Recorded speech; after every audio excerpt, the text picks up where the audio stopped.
So during this time together, we're going to provide you with more information about what Unearthodox is looking for from potential applicants interested in the Sparks of Regeneration call and Unearthodox's approach to regeneration. Before we get more deeply into this, I wanted to clarify a couple of housekeeping points. First of all, as you've probably noticed, this session is being recorded. There's no need to take notes as we're going to make the recording available on Unearthodox's YouTube channel after this time. Second, this session is completely geared towards answering any questions that you might have about the open call. Our procedure for questions today, we're going to have quite a lengthy Q&A for you later, is to ask you to enter your questions into the chat box function on Zoom as they occur to you, as they come through to you. As there are quite a few of us in the room, which is amazing, we'd like to ask that you not unmute yourselves during our time. If you cannot type your question for any reason, any accessibility reason at all, please just raise your hand and then we will make time to get to you via the microphone function. But we really did want to reserve the microphone function for those who couldn't type. So our agenda for today is as follows. First, we here at Unearthodox are going to speak for just over 30 minutes in all likelihood, leaving at least 20 minutes for Q&A. We're happy to extend this time as necessary, and we're going to make every effort to get back to questions that we might not be able to answer today. We're going to collate all the questions that we receive and put them up on our website under the FAQ pages. In terms of agenda and speaking order, I will start with an overview of Unearthodox's engagement with the idea and realization of regeneration. My name is Esther Kovac. I'm a researcher and associate professor in environment politics and society at UCL. And I've had the pleasure of working with Unearthodox over the past year or so on developing their ideas on the topic of regeneration. I'm going to talk more at length about this in just a moment. In a few minutes following me, I'm going to be handing over to Claire Dussanchet, who is Innovation Portfolio Manager at Unearthodox. Claire works across strategy and operations, starting with the ideas phase of projects and then nurturing them all the way through their learning and scaling phases within the team. She is going to give us an overview of Unearthodox and why the team have launched this call. Following Claire, will be Sasha Seabright. Sasha is a project manager with Unearthodox, supporting the Sparks of Regeneration open call, so this one, and the Exploration Collab. With a background in conservation leadership, she focuses on systemic change that prioritizes the well-being of all life. And we've also got a couple of amazing supporters helping us in the background. In particular, I wanted to introduce Sudha Iyer, who is Unearthodox's Innovation Engagement Manager.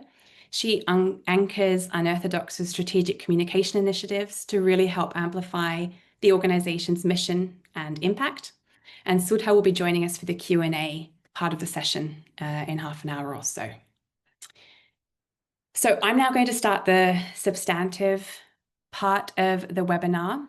And I wanted to give you a very brief overview about regenerative futures and what we learned during Unearthodox's reframing phase on this topic. Thank you, Sasha. I can see that you've started the slides. I might ask you to skip one ahead straight away. Perfect. So last year, Unearthodox started on a year of substantial and quite deep engagement with the concept of regeneration. We were interested in how regeneration as an idea, as a philosophy and approach to living and doing things differed from other approaches within environmental conservation or management, such as sustainability. The overall aim for this period was to understand emerging ideas and practices related to regeneration and to really actually evaluate its merits, its limitations, and its challenges without being confined to any one sector. While regeneration has gained significant traction in mainstream thinking, with many seeing it as an evolution of or even as a successor to sustainability, Unearthodox was interested in the relationships between thinking around radical and deep systems levels transformations and practices that were emerging to reflect these. So that idea is a constant in terms of the relationship between ideas and practice. Another very important thing to highlight was the prioritization of the plurality of perspectives and geographies that were taken in this reframing phase. We took a truly global and local approach to canvassing people and organizations who were thinking about and trying to realize regeneration. Next slide, please. To do this, the Unearthodox team canvassed over 500 perspectives and undertook dozens of interviews with an enormous variety of interlocutors, from artists, Indigenous knowledge holders, conservationists, economists, farmers and land users, network builders, activists, systems thinkers. They came from independent organizations, some work for themselves or their communities, some from formal institutions, institutes, NGOs, as well as from academia. Unearthodox also initiated a varied program to be able to elicit a multidisciplinary perspective on regeneration. So we had a call for creative entries, a state of knowledge report, a series of more formal exploratory calls and interviews with practitioners, as well as events for establishing a regeneration network. And tying all of these together was the question around, what does regeneration mean? What does regeneration mean in your world, in your work? Next slide, please. What we found was that regeneration was a concept that challenges all of us to reimagine our relationships with the natural world and with each other, and indeed to start to break down that binary thinking between there being a natural world that is out there and human societies that operate independently of this world. Regeneration is an idea that's guided throughout by principles of systems thinking, collaboration, and pluralism. And some of the recurring and core themes are up on your screen now. But for more detail and information, please do visit Unearthodox's From Reframing to Reimagining page that I've hyperlinked into this slide as well. Next slide. The core principles and values that came through, especially in our more formal exploratory call interviews, were ideas around the integrity and how to maintain the integrity of the idea and practice of regeneration, and how the interweaving of its core principles listed here are what sets it apart and makes it unique. And these core principles are the ones that are listed there on the right. They include justice, which needs to be rooted in equity and decolonization, care practices over exploitation and extraction, and how actions and relationships that nourish and build are required, and not actions that deplete or reinforce the status quo. The need for openness over control, emergence and the unknown as part of the process, and that being quite difficult and scary for all sorts of reasons. Plurality, diverse ways of knowing, diverse communities and forms of engagement as being necessary. And this idea of relationality, so the more than human interconnections and kinship, and the ideas of interconnection between sectors, between doers and thinkers. I also think it's worth emphasizing here what regeneration is not. There's obviously a comprehensive list there, and there's a comprehensive list on the webpage that I highlighted before.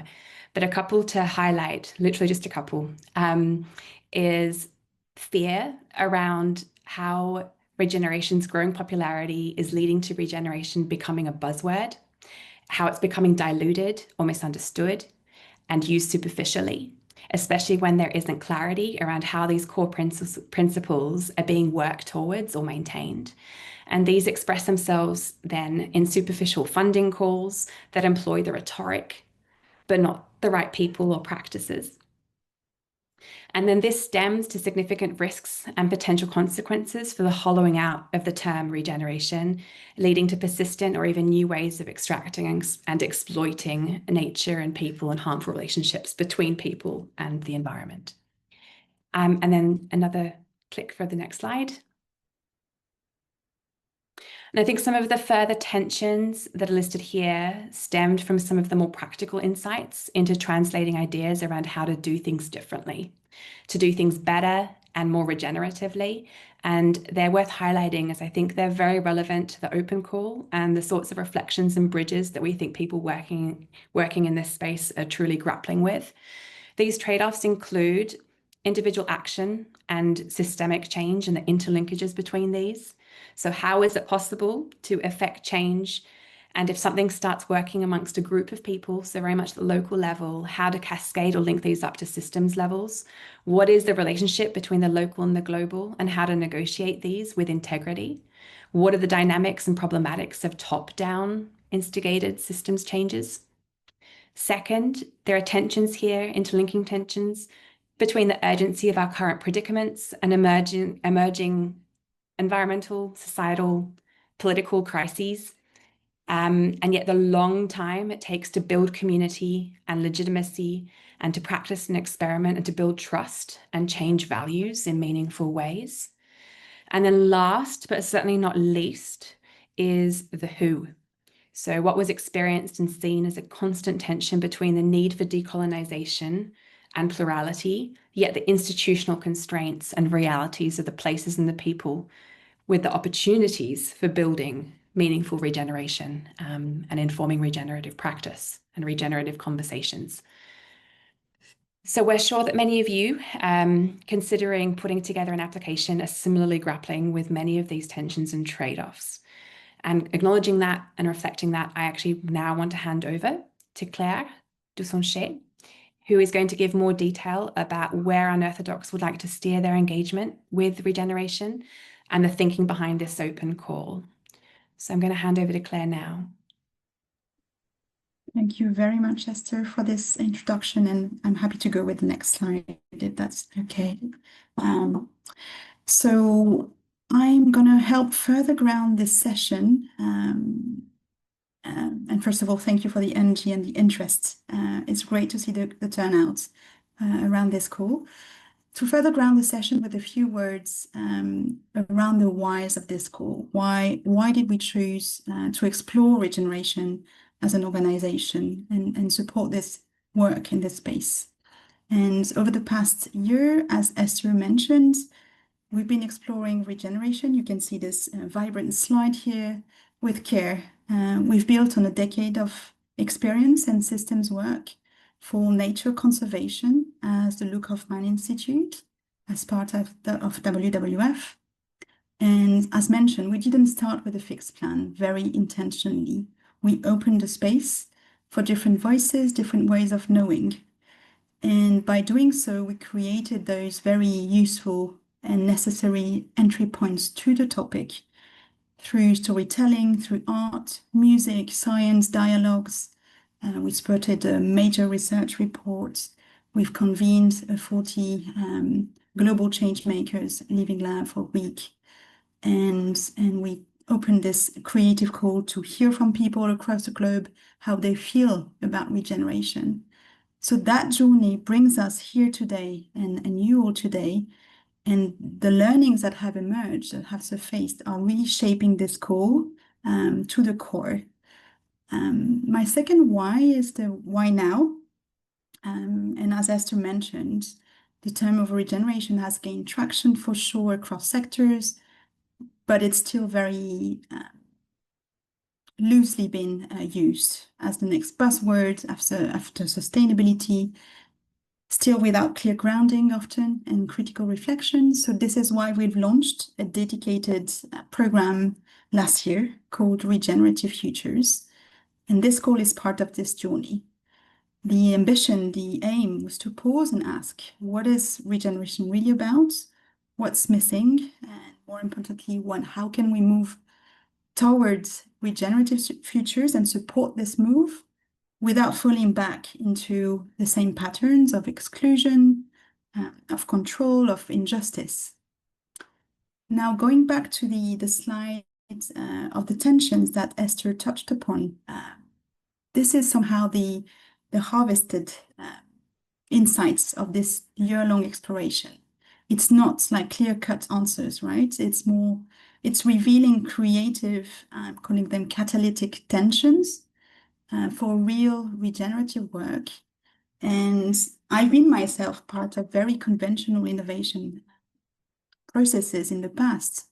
And you often taught to isolate a problem, right? Isolate, fix it, and scale it. That's kind of the repeated approach. And with regeneration and what we've learned and today's challenges that are really deeply interconnected, treating them in isolation is just a mirage, right? It's an illusion. So I think regeneration asks us, and we've learned this, to pause and to work, to sit with those tensions, not as obstacles, but really as a starting point for deeper change.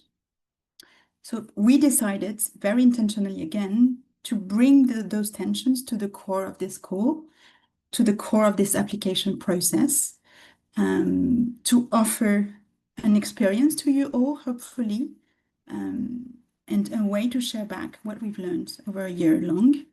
And it's not an invitation to sort of an analysis paralysis here. It's the opposite. It's an invitation to stay with them, tensions, in order to open new possibilities and to act.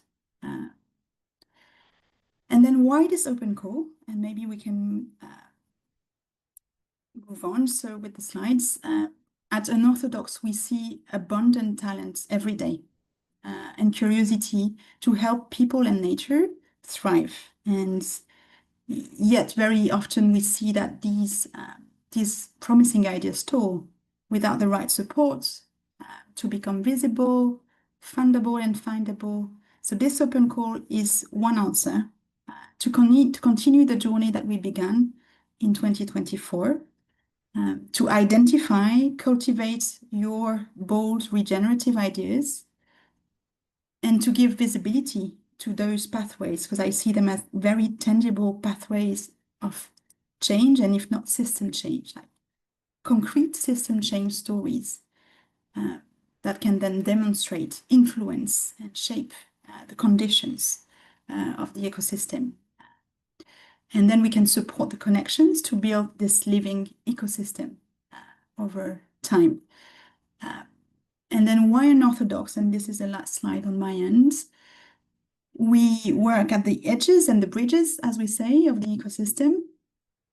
You may know that we're not the biggest actor in conservation, in innovation, in philanthropy. But one thing is for certain is that when systems get stuck in repetition, as we started to see with regeneration or abstraction, we really believe in lateral thinking, and we think it really matters. And this is why we feel we are well placed to open such a space. And we call ourselves a incubator. So we connect unlikely allies. We create space for those new ideas, those new questions, different challenging questions to a specific topic. And we aim to help those bold visions that you will all bring, move them into reality.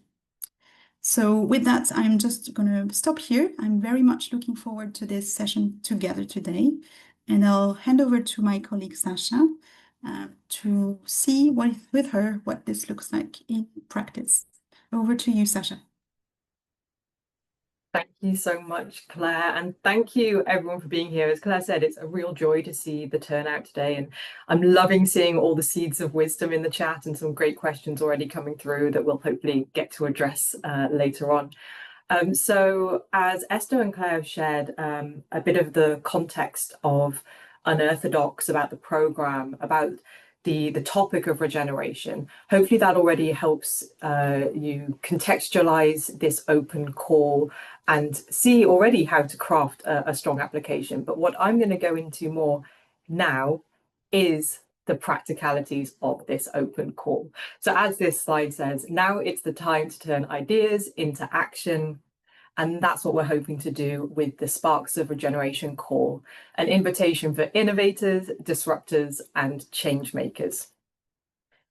So I'm going to be covering now the more detailed aspects of this. The who are we looking for with this call, the criteria by which we are evaluating submissions that will hopefully also hopefully help you develop a strong application, and then the application process and portal itself. And to do this, I'm actually going to come out of the presentation and show you live on the website so that you can come and see this yourself. You know where to find this information yourself. So I'll start by introducing you. Hopefully you've all been on the Unearthodox website, but if not, if you come here and go into programs, you'll find the Regenerative Futures program. So this has all of the information that Esther and Claire were sharing before. Within that, at the top, you can see our Sparks of Regeneration open call. And if you click on this button, you'll come to this page. Now, this page is where I would say, treat this like your hub of information. This is where we have at the bottom, I'll actually go straight there now, an FAQ section. So answers to lots of your questions may already be here. And at the end of this webinar today, any questions that either aren't answered or also that maybe have been answered but weren't already here, we're going to try and update this FAQ to reflect that. So this will also be a hub of more information. So if I go back up to the top, you'll see here the open call. So I'm going to start with who we're looking for.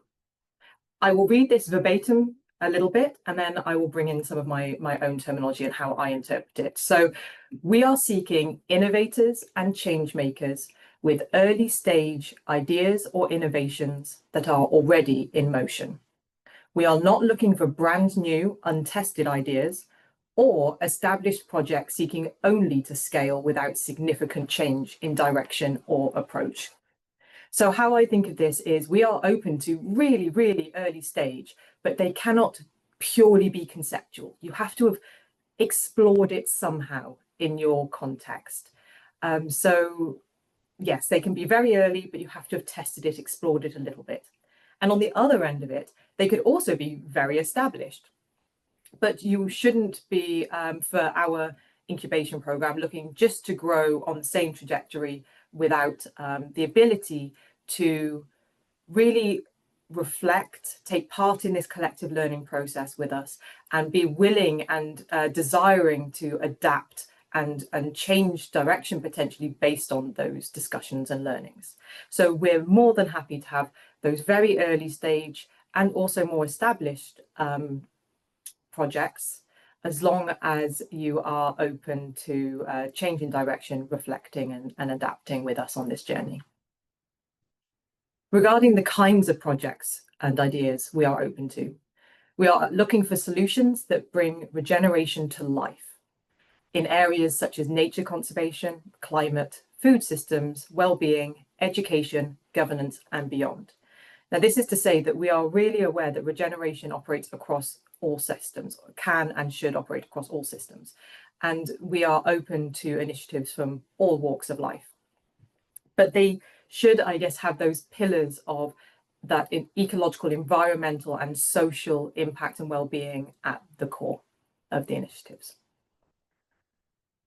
We have some prompts here to help you think about whether your initiative is whether you are looking at it in a certain way, or to help you reflect on it and also to help you craft a strong application. And then here we have the what we offer. So what we offer is a grant of up to 10,000 Swiss franc to move your idea into action. So we are looking for 8 ideas and innovators to join us on an 8-month incubation journey starting in January with the other successful awardees, the people the cohort of 8 on this journey.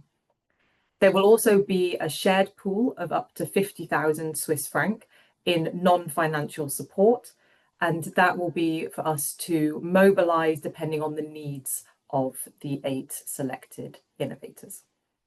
There will also be networking opportunities and visibility and amplification through our channels. So based on that, you think, okay, this looks good. I'm keen, I want to know more. This is where I will suggest you go next. So this button here, the read the full eligibility and selection criteria, this is where the real depth comes from that will help support you with your application. I'll draw out a couple of eligibility pieces that are important to note. That is that entrants have to be 18 years or older. And unfortunately, due to our limitations as an organisation, the application does have to be submitted in English, but we are more than happy and absolutely encourage people whose English is not their first language to apply using translation tools or whatever you need to do to be able to apply. And do not worry about grammar, vocabulary, anything like that. It's really about the strength of your idea, about your passion, about the care you are bringing to your idea. We do not mind about grammar and the use of English language in that form. But apologies that that is our limitation, that we have to accept the applications in English. I'll actually pick out this third one here because this is what we're going to talk about now. The entry does need to clearly respond to the topic of regeneration, of course, and the 5 evaluation criteria. So these 5 criteria blocks, this is how we will be evaluating the applications. I will firstly just whiz through the key blocks, and then I'll go back through in a little bit more detail.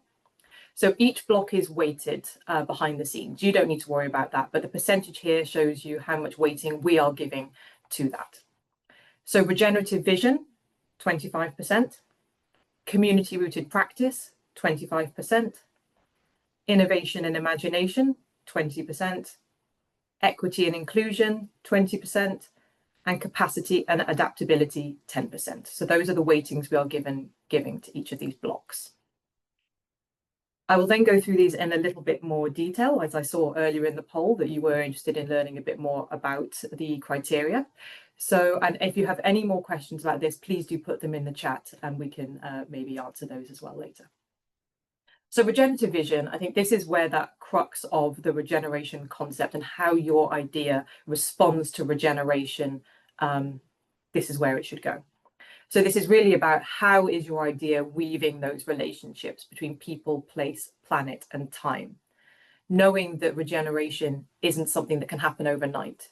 It requires deep cycles of change and long-term change. How does your project respond to the urgency of now, the real immediate needs, while still keeping in mind that long-term change? How does your idea recognize and navigate interconnections? Again, that's something that's really key for regeneration. The interconnections between systems, I mentioned earlier, social and ecological, also economic. How is it doing that? How is it recognizing how to strengthen those without potentially exacerbating any harmful cycles? All of the prompts in here, when you're doing your application, you do not have to respond to every single one of these prompts. They are purely there to enable you to see a little bit more what we are hoping to gather from your answer, what kinds of things might be useful to bring in. On the application, you are given a blank box to respond to each one of these categories, and the prompts are also there on the portal for you to be able to refer to. You can see here we've also paired each of the criteria blocks with the key tensions that were raised earlier. Second block of community-rooted practice. So this is really bringing in the awareness that for a regenerative initiative to be regenerative, it needs to be contextual. It needs to be grounded in lived experiences and place-based knowledge. Now, that's not to say that we are ruling out global or transboundary efforts, but it is to say that it does need to be grounded in lived experiences and place-based knowledge. So this is who are the people, communities, ancestors, living systems that your work is accountable to? How is your work grounded in the real knowledge, relationships, and needs of the communities and places it serves? And I will say here as well that we are not just interested in the human. The human is obviously a big part of it, but is also the more than human, the non-human kin. So all of these criteria are like eligible to be talked about in both framings. When we talk about community, it's humans and non-human communities we are thinking of. How do you honor that knowledge that you are gathering? How do you give back that reciprocity? And knowing that you may be trying to elevate the knowledge that you are getting from the local traditional knowledge levels, how are you protecting that knowledge if you're trying to elevate it to more a global system?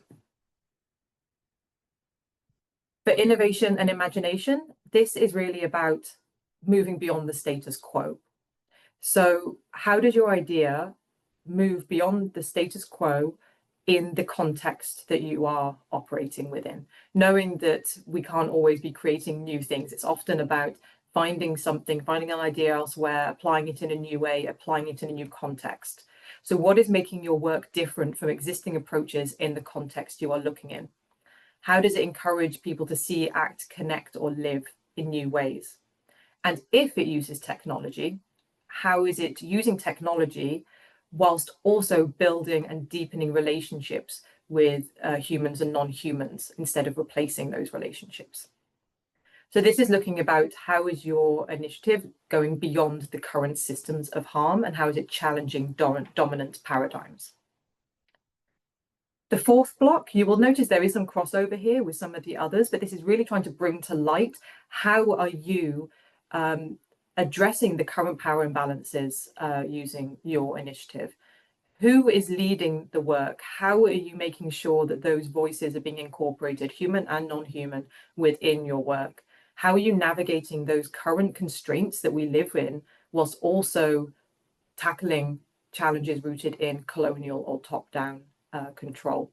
How are you trying to ensure you do not repeat those patterns of exclusion that we have witnessed over time?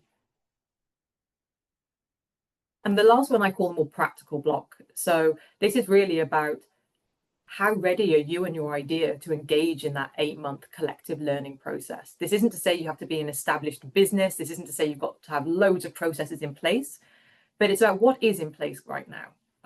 What support or connections do you already recognize that will help your work grow? How have you demonstrated, either with this initiative or in other work you've done in the past, that openness to feedback, reflection, and collaboration? So this is really about that key tension point of being willing to have that emergence and go on that journey of emergence, whilst also having the structures in place that enable you to grow. So that's all the criteria. And then I'm just going to quickly show you the application portal. So hopefully most of you have started an application. If you haven't, you click on this button here on the Sparks of Regeneration page, apply now. I can see a question come in that I can actually answer straight away. When you click on that apply now button, it'll take you to this page and where you can read a bit more. It also links to those pages I just showed you, and you click here to apply. Once you've signed up and started an application, this is what it should look like. So here, regarding that time, we estimate it to complete. We estimate around 60 to 90 minutes. It depends on how much information you want to put in there, the complexity of your answers. There are around 10 multiple choice and 10 written questions. And I'm going to say again, please don't worry about polished language or perfect answers. We do not mind about that. It's really about the strength and clarity of your idea. There is a progress bar up here and on each of the sections here. You can invite up to 2 other people, if you're part of a team, to collaborate on this application with you on the portal. And every team member would need to complete a personal form. So that's just a little bit about where you are, where you're applying from, a bit about you. And then these 2 are regarding the idea itself. I'll just show you this one very quickly. You can see what I mean about each criteria block has its own box that you can respond to. And once you're done, once you're at 100%, you click this button up here of submit application. Once you press submit, you cannot edit your application. So please make sure you are happy and you're complete at that point. So I think that's me done.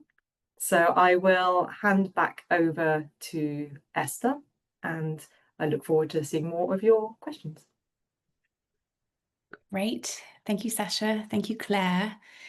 I can see that we have already been receiving quite a few substantive and wonderful questions in the chat. What's kind of going on in the background is that we're trying to collate these and sort them into different categories in terms of the information that you're all after, so that we can kind of direct the questions straight to the people that they need to go to. So bear with me a little bit while I make sure that things are going where they need to go and I have a handle of who to ask. It's also a good time to please put your questions into the chat. As I mentioned earlier, we have at least 20 minutes for this Q&A. If there's anything that we cannot answer in the moment or today, then we will still make a note of those questions and get back to you, and they will appear in time on the FAQ question list that Sasha highlighted before earlier. Could I perhaps ask Claire, Sudha, and Sasha to be ready for the questions as I start dividing them up? I guess just for maybe the ease of answering some of the more practical questions around these opportunities, I'll turn to Claire first. So we received a question around whether international organizations, I'm assuming formal organizations, can apply. Yes, so the answer is yes, absolutely. It's open to individuals and organizations as long as there's a clear lead applicant. So that's a very simple answer. That's as simple as that. I'll stop there. Brilliant. A recurring question I think that's happening in the chat a couple of times is the time commitments for those selected to participate. Alongside the time commitment question from Robert Damashek is this question of whether there's going to be any travel commitments for those selected for the program. Happy to take the question around time for the incubation journey, right? So once the project is awarded, we are aiming at something that is not too heavy, obviously. It will start in January and end summer 2026. So over a period of 8 months, would foresee 4 to 6 hours a month on average. And again, this is, guesstimation at this point. We'll not go into the very heavy kind of commitments. In terms of in-person convening, we would hope to gather all awardees for a week-long in-person convening towards the second part of the support program, meaning spring, summer 2026. So this is what we're, aiming at the moment. I'm happy to provide any further information when it's. Great. Now, another question that's related to time that might be for Sasha, because it's very specific to the application process itself, is how much time you estimate the application process itself to take to complete?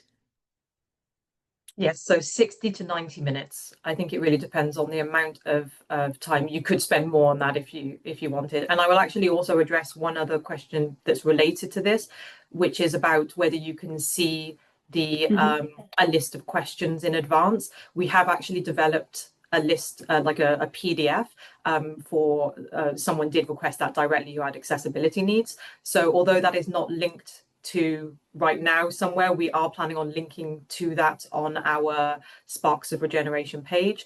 And if you need it immediately, just send us an email and we'll send it to you as a list. Brilliant.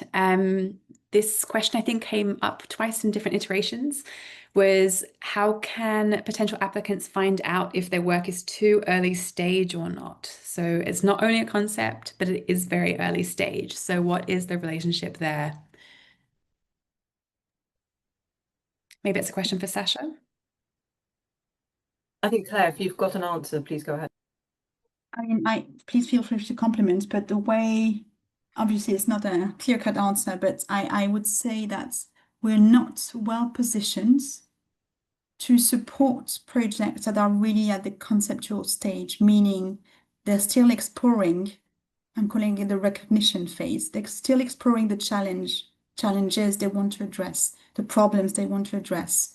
They're still looking at what's out, what's out there. What are the others also addressing it? Like this mapping kind of phase is, to me, it comes as a very different exercise and not the one that we are pushing here. So I would say it's more a question of your project being ready to be shared, ready to be connected to other initiatives. There shouldn't be any questions with regards to, well, what's the problem I really want to address? Or, oh, there are others working on this topic as well. It should be already mapped in order for our support to bring as much value as possible. So this would be my answer.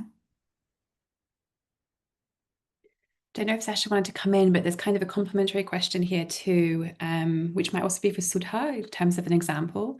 Whether we can provide any examples of how we might discern between programs looking to scale versus programs looking to pivot or deepen their impact. So kind of programs or projects that are at different stages. We've been working this year actually in collaboration with the Postgraduate Institute, really looking at how to move away from just supporting growth and expansion. And this is how I would approach this question. And here it's not a question of supporting expansion in terms of quantitative expansion. We're not best placed again to support this phase. You're also, it's already seed funding, so it's not appropriate for this type of very difficult and different stage. So this is what we're really looking at, the messy middle between, very early stages and expansion. So I'd say how we can distinguish, to me, is just in the way that a project is still open to change and to be reflective, whereas proper expansion is just about replication, right? With very little adaptation, of course. But so we wouldn't be best placed to support for growth and expansion in terms of just replicating a model that is fixed. So I'm hoping it clarifies a bit more. I think a related question from Emily Hill is, how are applicants supposed to show that the project has been tested before applying? There are many ways we could be open to. Obviously, you can always share with you your journey. You can share recommendations. You can share any testimonials around your project, articles, published, blogs. So all these materials is helpful for us to understand where you are in your journey, on your journey. How can this program be a fit? So I think two relatively straightforward, more admin style questions.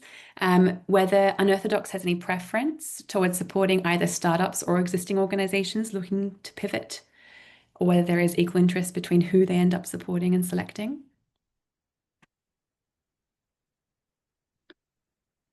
Happy to take this one. Wouldn't say there's any preference here. It's more in terms of the openness, the flexibility. It's about relationality, and it's about the desire to be part of a collective journey when a project can evolve, right? So it's more like this appetite to get feedback, to evolve, and to learn from others. I'll stop there. Yeah, appetite and institutional capacity, probably. No doubt. Does the lead applicant need to be the one that receives the funding, or should a team be selected? Maybe that's also one for you, Claire. I'm not sure I fully understand the question. Like, where does the money go? Is that the I question? think so, yeah. Yes. So to me, I mean, it should be directed towards the lead applicants. I think it would make sense. It would be clarified and simplified.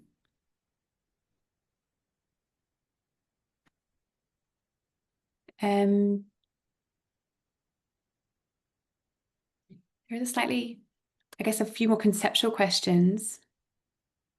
One was about a difference between regeneration and rejuvenation. I have a project that is aimed towards rejuvenation, having very similar aspects to regen, and so it would be great to understand your perspective. I can have a very brief go, but please compliment me, Claire, Sasha, and Sudhari if you would like to. It's interesting because Anaik from Unearthodox and I, Anaik undertook the exploratory calls as part of the reframing phase of regeneration. And just from my memory of going through those calls and trying to analyze them, I don't actually really recall that concept of rejuvenation coming up. I hesitate to say 0 times, but very minimally in terms of those dozens of interviews. this might be a very superficial answer, so do forgive me. In some ways then that might answer the question too, in terms of this being or it would be a rather novel concept in the regenerative space. For me, the potential difference here in terms of my understanding between the terms or the concepts is that regeneration always is structural and systemic in terms of what it's trying to achieve, while rejuvenation, to my understanding, can be much more short-term, potentially skin deep or superficial. But obviously this is not to say that in any way that your work or your project can be characterized like that, but that would just be something that comes to mind. But we definitely don't have criteria that differentiates the two, so I would encourage you to make the case for rejuvenation if that is a more useful concept or idea to use here, and how it links though to how we've outlined what regeneration is. Is that fair? Yeah, can I complement that by saying, yeah, I see that as we said before, regeneration, everyone sees it potentially in different lights, right? So I think we can't put a definition on it in that sense. Personally, I would almost see rejuvenation as a part of the cycle of regeneration. That's just in my brain how I see it. But you might be seeing it in a different way. The way you characterize rejuvenation may be very similar to how we are thinking of as regeneration. So I would have a look at the kind of prompts we've been asking and see whether they resonate with what you're doing, and potentially explore it in that way, because lots of people are doing regenerative projects without actually using the term regeneration, and we want to make sure that it's not scaring people off by that, using that term as well. Mm-hmm.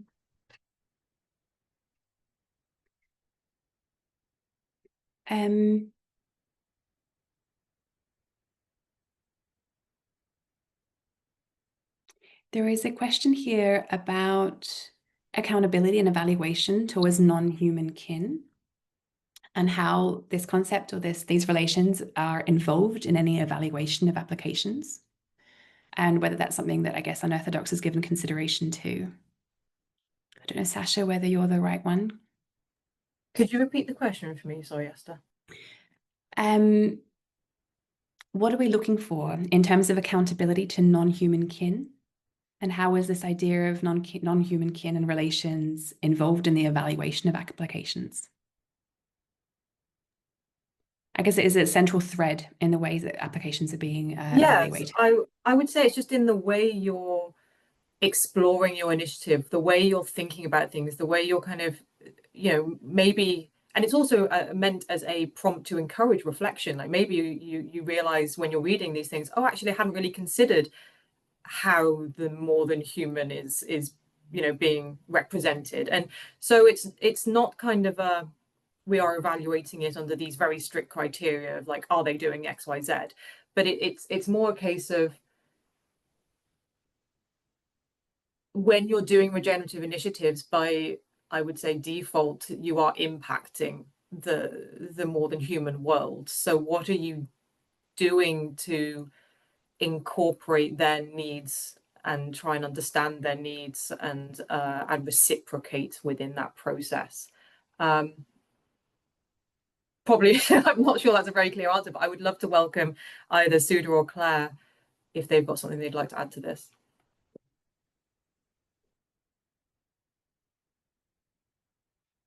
No? Claire and Suda, would you like to come in? No, I think Sasha kind of encapsulated it very well. And what we're looking for is that it looks at the entire thing as a system, right? That we're looking at not just communities or not just the living ecosystems. And, it's a systemic view, because we talk of systemic change, and we're looking at regeneration and every project that we're doing from that systemic lens. So that's what we mean, and that's what we hope, that every project is not having any unintended consequences, and that is well thought through in the way the project is planned and executed. And we'll support and, to do that further in the incubation process. Mm-hmm. I might complement some of these more conceptual questions with a couple of quite practical ones now. Collaborators who are not in the same place, will the program potentially bring everyone together? That might be a question for Claire.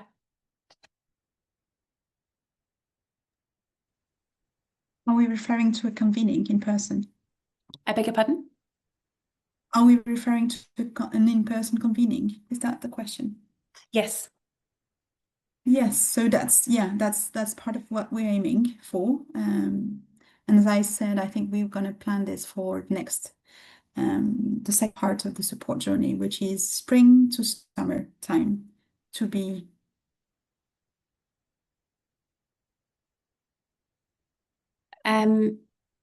There are questions here about restrictions on, I'm assuming, where the award can go financially. So yeah, so the constraints on how the money can be spent and what sort of non-financial support is on offer. So two kind of separate questions. So either restrictions on the financing and then what sort of non-financial support is being offered. Okay, so in terms of restrictions, as long as it serves the mission, that's absolutely in line with what we are looking at. We do have our terms and conditions, right, Sasha? Maybe you can also refer people to this document, but there's no restriction as long as it serves the mission and the objectives of this call. And there then was a that second question part. around non-financial support. Yes, so this is mostly a fund for the incubation journey. This is the 8 months period I was referring to. So this is 50K was given as a average amount. So this is to support a journey collective, as mentioned, really asset based. We're going to look at what's already there, what are the strengths in this cohort before going into a very tailored approach to this. So it's mostly going to be online mentoring, coaching. We're going to focus on mapping systems as well, how to connect, join the dots between all the initiatives, how to shift the conditions as a group, not just as individuals trying to push boundaries, but how can we leverage this opportunity to be together, to map the systems, to shift the conditions as a group. So this is to support this journey. Related to that question, I'm going to go to a question from Andrew Crosby. Could you tell us a bit more about the management support process from the Unearthodox side? Who will be involved? What kinds of facilitation processes, activities, and so on to help applicants? Sure. So we are currently in very active conversations with a few partners that we've identified. So it's going to be a very close duo between an Unearthodox innovation team and a delivery and design partner. So this is currently being clarified and finalized. So we're hoping to share that with you all in October time. So this is where we are at the moment. We're very excited about this. Yeah, so I'll stop there. Thank you. I've just noticed that there is a hand up in the chat. Could I take that question from Ella?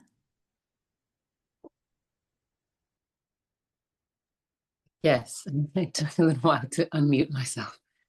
Thank you. So my question is that my project at the moment is not based in one specific place. There is a part of it that's already underway, which is a podcast that is engaging with people who are doing regenerative projects in different parts, either through science or community or NGOs or art. There is this aspect that I'm also starting that has to do with a methodology that I have of reconnecting with the places we inhabit, and therefore I would support people to do that in their locations where I am, and I'm also doing it where I am, based in Europe and in Spain. And my work is mainly a lot of the science and all those things and the regeneration projects are based actually in Panama. But I do understand Unearthodox is international, so I suppose it's not just European, so I could include those projects in Panama. And what I'm aiming for with the fund here is that I believe this podcast that proposes like a corridor of nature and culture of regeneration, in fact, I'm thinking of like a financial scheme, like I would apply to get support with the incubator and ideas on how to create a financial scheme or a system of mutual support that could be financial or otherwise for regenerative projects that are doing the work in the land. And I wonder if that is something that is relevant for Unearthodox, or if you're looking for projects that are doing themselves the regeneration, if that's clear. Yep, can I direct that question to Claire? Yes, sure. Thank you for this question. I would say the impact is what counts and what matters. This would be my very simple answer. And in terms of what I'm hearing with your example, which is great, I'm hearing the need for very individualized support as well. So this is something we're currently looking at. What will be the balance? And it will be tailored to the needs of the cohort, obviously, between this individualized support and the need of the cohorts, as I said, to work together to shift the conditions around your individual projects. So very useful example, and I would say impact is what matters, whether or not you're very you're on the front line. So this is my answer. Yeah. Okay, thanks a lot. That's helpful. No, thank you for that question. I'm going to rephrase 2 or 3 questions that are around a very similar point about whether the initiative has to be legally registered or not. Or yeah, legal registration keeps recurring as a question.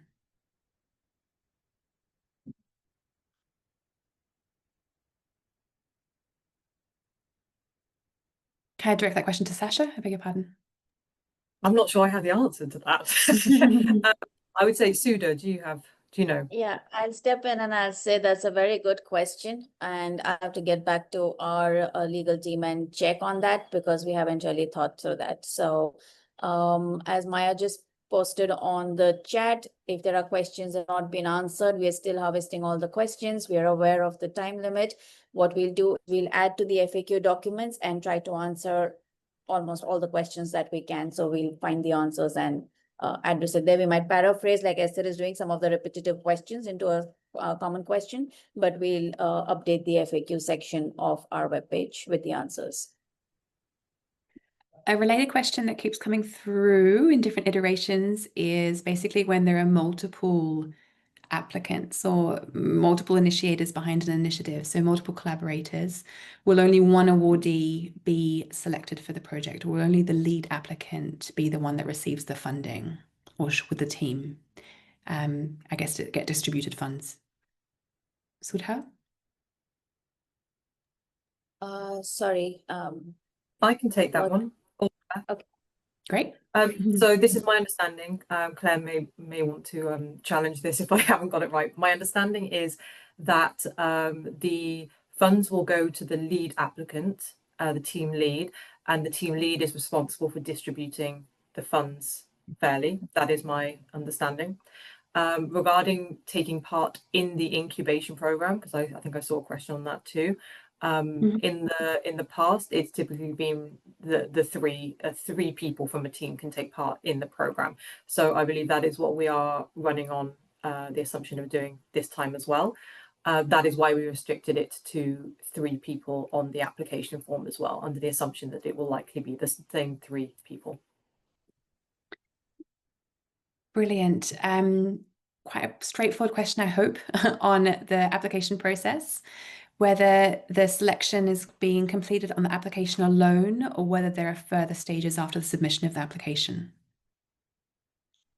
I can answer that. So essentially, once you've done the application, we undergo a period of internal reviewing on our side, and there will also be a jury panel that we bring in for the final stage of evaluating the applications. Off the back of that process, we will reach out to a number of shortlisted applicants, and we will request a very informal interview. The interview is more to make sure that we are all good to proceed with that. So at that point, you are very near the end, as it were. So there is just one more stage, and we will reach out to you after our evaluations have been done internally for that interview to take place. But that interview, if anyone does get through to that stage, it's nothing to be scared about. It's very much just for us to get to know you and to make sure we answer any questions, to make sure you're happy to go ahead at that point. There are a few questions here about the budget and the budgeting requirements, including a point around there not being a budget template as part of the application. Does that mean that a more detailed budget is going to be requested later? And a very related question that occurs a couple of times in the chat are restrictions again on financing, whether it can be used for professional fee purposes or whether there are any existing restrictions that you've thought of that eliminate projects or particular budget lines. I can have a response to that, and then Claire, you get a compliment. So we actually did originally have a budget template requirement as part of the application form, but then we wanted to make it a bit less tedious for everyone to apply. So we removed that from the process. And what we'll do is if you are a successful applicant, at that point, we will ask you just to let us know. We'll provide some kind of template to say, how do you anticipate using these funds? I linked earlier in the chat, I can link to it again now, but on FAQ 20, and I'll just read out what it says as well. It says, regarding the restriction of the funds, the grant must be used exclusively to advance your proposed idea or initiative. So it can't be used for personal costs, debt repayment, or personal things, but as long as it's used to further the initiative.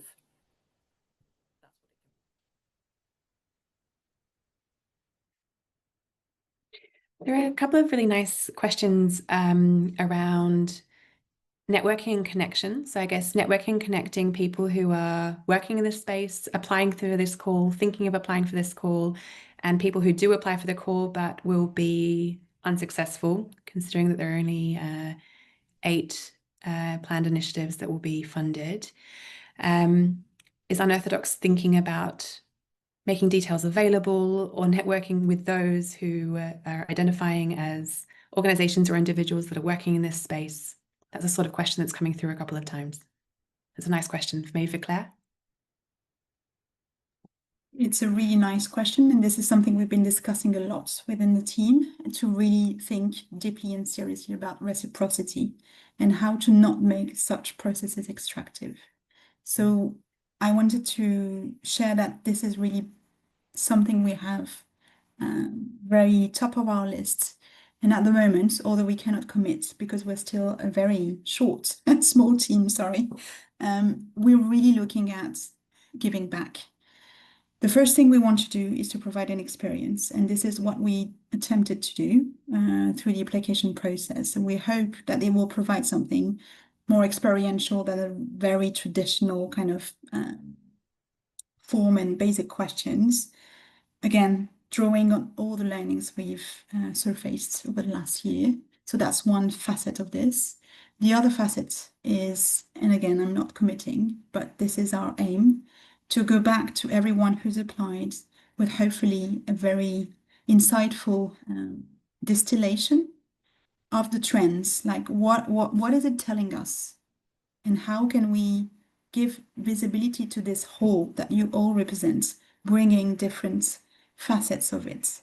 So we're trying to think about the most meaningful way to give back, and also to provide you with more clarity about what's the whole you're part of, being willing and being open to apply and share your own journey. So that's a current reflection internally.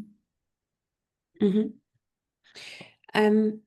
A question that might also be for you, Claire, which I know that we've also discussed, is the extent to which projects have to have an environmental or ecological angle.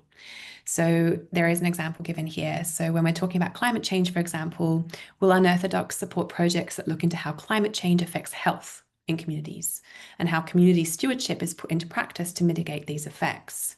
So the environmental or conservation aspect is not necessarily at the center of an initiative like that. Would that be considered? My answer to that would be to actually turn the mirror to Unearthodox kind of history and legacy. So we've been, so that applicants really understand our history. We've been a research institute focusing on conservation, nature conservation. This is our roots. And we've decided very intentionally to open it up and to broaden it to social innovation. And now we're really confident and excited about this broad kind of opening. So it's really social innovation for nature. And we usually turn up with very broad umbrella framings, such as for all life on Earth to thrive. Why? Because we want to very intentionally welcome, all sectors and really play this very multi-sectors card, because we feel that's where we can bring value. So yeah, long answer, but that's the objective. There are a couple of recurring questions again around this 8-month period. So whether projects are intended to extend beyond the 8 months or implement, I guess, have a post-implementation phase that is longer than 8 months, or whether we're looking for complete projects that finishes in that period. What is the intent with incubation? How long a project's being evaluated for? It's a good question. So I'll share how we're approaching it to date. It's not that we want a project to finish, obviously, by the end of 2026 or summer 2026. But what we want to see, we want to support a specific phase in your journey. And as long as it's very clear from the start, as long as you describe the phase in your journey that we can support and we can, help you with, then I think it's very clear. So it's just a question of clarifying which part of the journey you're open to work with us and to collaborate with us on. And the same goes with the financials and your grant support. There are a couple of, I think, very good questions, maybe one tied into the work that is expected or required during the funding period, the 8 months, is what reporting, narrative and financial will be required from participants. As an Unearthodox, we are experimenting different ways to make those processes less extractive, lighter, more meaningful. With the recent cohort we're supporting, to give you a very concrete example, we've moved away from very frequent written reports every quarter or so. We moved to open spaces online to just reflect together and to really build this trust along the journey. So we're really moving away from those very painful, written kind of automatic formats. So this is the direction we're taking for sure. I think there's a great question here about whether we're thinking about these applications as part of a cohort. So when evaluating the applications, are we looking at how the whole cohort are going to complement one another? And whether, yes, there's going to be an emphasized complementarity between who is applying and who might be selected. Would you like me to address that, Claire? Please, Sasha. Short answer, yes, that is going to come into it, because we are also aware that for each successful applicant to get the most out of the process, that diversity of experiences and contexts and knowledge and it is so beautiful and important. So we will be evaluating every submission on its own merit, and when it comes down to seeing which ones we think would make the most successful cohort, we will then look at them as a group and see how do they complement, how will they be able to all benefit off each other as a cohort. So you'll be kind of evaluated on your own merit right until that very end, when we'll start to then go, okay, as a group, how is this looking? Brilliant. Maybe 2 more questions actually related to the evaluation of the applications. First, the applications blind reviewed, so that reviewers do not know gender, location, etc., to avoid bias. Yes. So no personal data is brought into the reviewing process. We are still having conversations on it right now, but there may be a chance that when it comes to that final cohort, as we were just discussing, making sure that it is a really rounded cohort, we may bring in some of that information then, just to make sure that it is a really diverse representative cohort. But throughout the entire kind of scoring, evaluation, juror process, it is blind reviewed. No personal data will be coming in that time. Will there be opportunity to ask for feedback on proposals that have been submitted for purposes of improvement or for next time? We haven't discussed this, but I'm going to go on my gut, which is on the emails, it is basically me and Suda behind the scenes, and knowing the volume of applications we're getting, which is amazing, we're probably going to be really struggle to get back to everyone with very personalized feedback. So that's the honest answer on that front. We will do our best if people have questions and whatnot, but just as a, we still need to discuss that ourselves. How can we give back as best we can? Whilst acknowledging our capacity limitations. So I can't give you any promises there, but I promise we will do our best. I actually think we've done a pretty good job of canvassing the broad brushstrokes of the different types of questions that we've gotten through. Please highlight to me in the chat now if there is something significant that you feel that I have overlooked as I'm working my way up and down these questions. I'd like to bring in one that I saw earlier, which I'm not even sure I can answer. So I'm sorry for my teammates for putting them on the spot, which was, and I can't see it right now, but it was about acknowledging that we're in a complex space and that nothing will be perfect. There's always going to be fallibility, that there are going to be errors, that people aren't perfect in the way they're designing things. And I think that was a really beautiful question.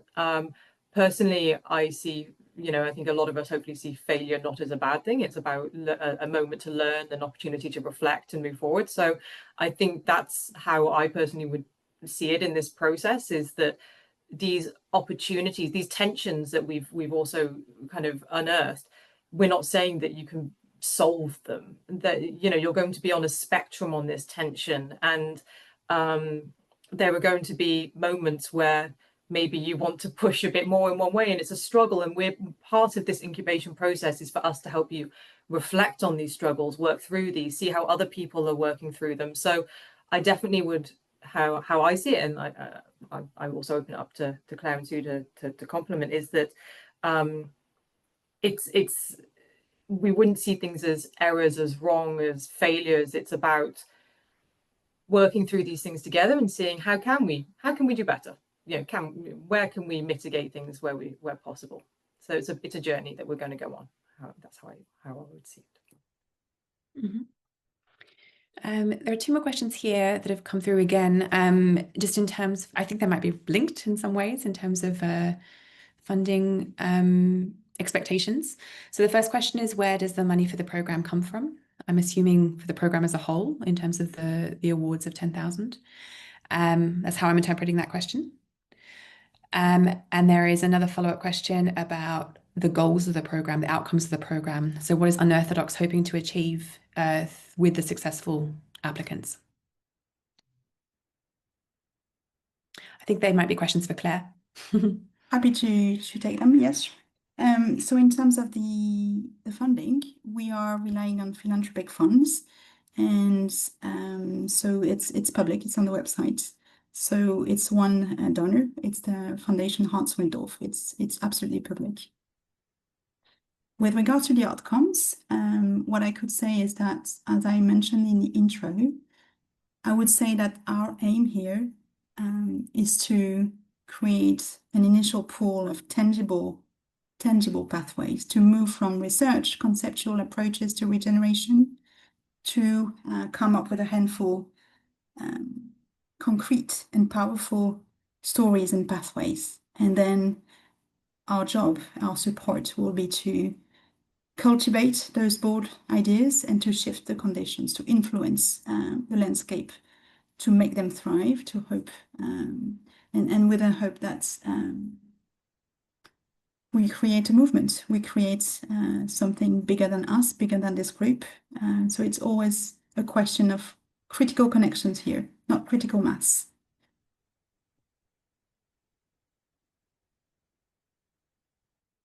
There is an interesting question here about whether Unearthodox sees it as a conflict of interest to fund initiatives that have a model that overlaps with Unearthodox as an organization.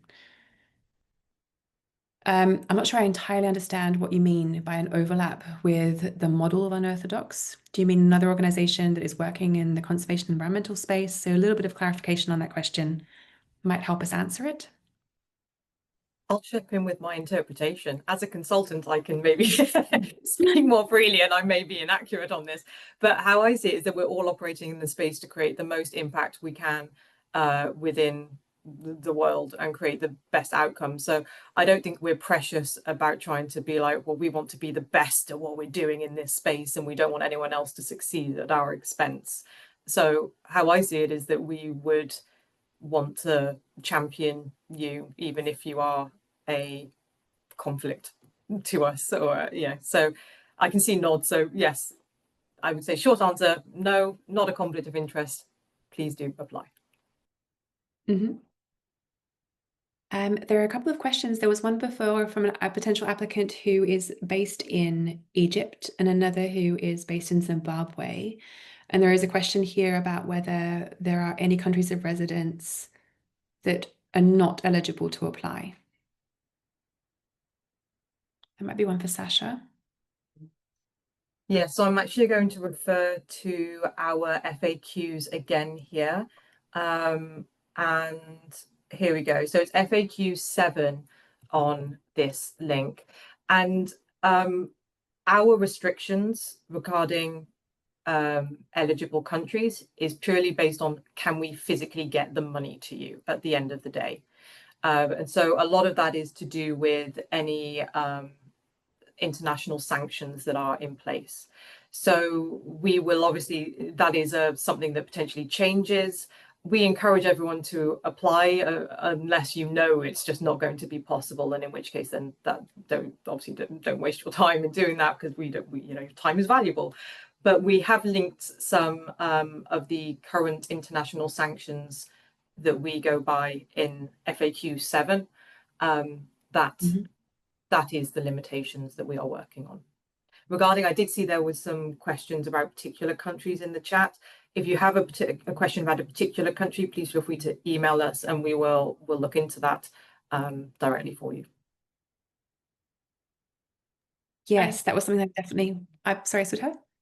Sorry, please email at regenerativeFutures@unearthodox.org and not the generic email ID. Thank you. So we are bookmarking one of the questions that we couldn't answer that keeps recurring around the nature of the entity that receives funding, whether they need to be legally registered or an individual. So we are going to update our FAQs to reflect that. We're also going to summarize all the questions that we have managed to work our way through and answer today. I actually have one final poll to launch onto your screens before we bid farewell, because we are coming to the end of our time now. So that should be launched within a couple of seconds now. I can see Sudha hand. No, and I also wanted to add that this recording will also be uploaded onto the YouTube channel and shared with you all. So anyone who wants to go through it, feel free to do so. Yes, that's right. I don't know if you wanted to share the results of that final poll. I'm not in control of the poll, which is why I'm asking the room at large. That's fine. We're just at about 66% that have completed it. So thank you. Okay, Everyone. cool. And I will also just say thank you so much, everyone, for today. I hope that I get to exchange with some of you via email if we have not already, and I cannot wait to see your applications. I hope it's been really, really wonderful to exchange with you. No, wonderful. I think the final word should probably go to the application process itself. So the applications close on the 9th of October.